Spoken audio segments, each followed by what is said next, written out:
इजाजत से सरफराज फरमा।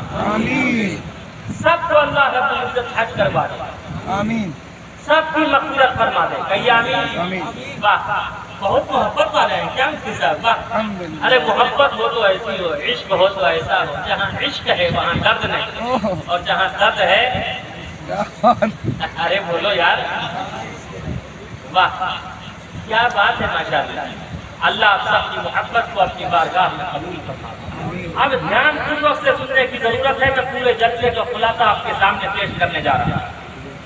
फर्स्ट लॉकडाउन से पहले आसाम में मेरा प्रोग्राम था।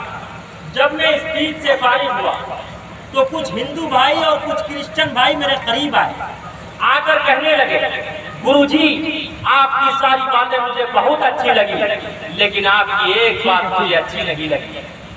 मैंने कहा वो कौन सी बात है? कहा आपने कहा सिर्फ कारी कमली वाले मुस्तफा यानी प्रोफेट मोहम्मद की सीरत सारी इंसानियत के लिए आइडियल और नमूना है। क्या ईसा यसू समझते हैं? ईसा मसीह, क्या ईसा अलैहिस्सलाम की सीरत सारी इंसानियत के लिए आइडियल और नमूना नहीं है?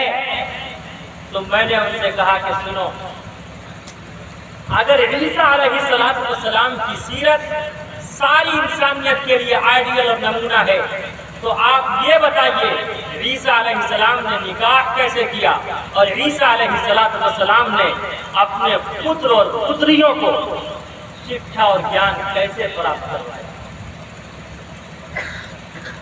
उसने कहा ईसा अलैहिस्सलाम ने कोई निकाह तो नहीं किया। जब निकाह नहीं किया तो बच्चे कहाँ से आएंगे? मैंने कहा सुनो, उसका उत्तर मेरे पास है। 33 वर्ष की उम्र में ईसा अलैहिस्सलाम को धरती से आकाश पर उठा लिया गया। फिर इमाम मेहदी के जमाने में बैतुल मक़दिस की मीनार पर ईसा अलैहिस्सलाम का दोबारा नुज़ूल होगा और ईसा अलैहिस्सलाम उलमाए देवबंदी तलवार से दज्जाल को कत्ल करेंगे। ईसा अलैहिस्सलाम के 2 निकाह होंगे। कितने होंगे? आगे से पीछे तक बोलो। 2 निकाह होंगे। ईसा अलैहिस्सलाम का निकाह पढ़ाने वाला काजी उम्मत मुहम्मदिया का काजी होगा। ईसा अलैहिस्सलाम के निकाह के गवाह उम्मत मुहम्मदिया के अफराद होंगे। और ईसा अलैहिस्सलाम का निकाह जिस खातून से होगा वो आप अलैहिस्सलाम पर ईमान लाने वाली होगी।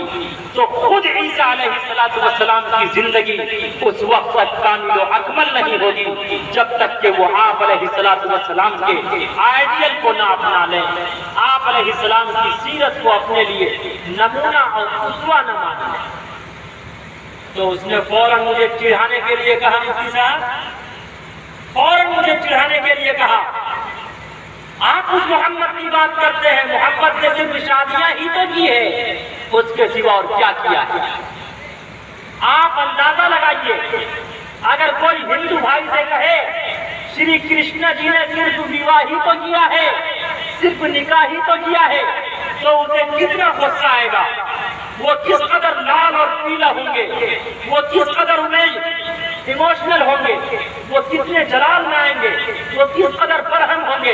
लेकिन मैं गुस्से और जलाल में नहीं आया, वरना वो ये कहते जब इन मौलवियों से किसी क्वेश्चन का उत्तर नहीं बनता तो ये फौरन गुस्से और जलाल में आ जाते। मैंने कहा कि सुनो, बेशक आप अलैहिस्सलाम ने 11 शादियां की और यमन के बादशाह ने मारिया तिब्तिया नामी एक मेड सर्विस को भी आपकी खिदमत में पेश किया। आप अलैहिस्सलाम ने उसे भी आजाद करके उससे विवाह किया।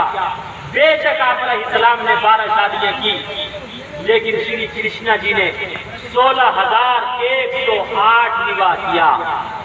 बताओ तुम अय्याज किसे कहोगे? और आओ यजुर्वेद पढ़ते चले जाओ। लिंग छेदी शिखाहीना शमसुरुधारी सधूषका उच्चलापी सर्वभक्षी भविष्यति जनुम विनाकुलं च पश्वस्ति श्याम प्रथमः तारका चैव दीप्ति दण्डमुच्यते दीप्ति कुण्डलाकारः चतुर्थार्थे चतुर्था पंचबिंदु संयुक्ता ओम जयोति अत्य युमामजमना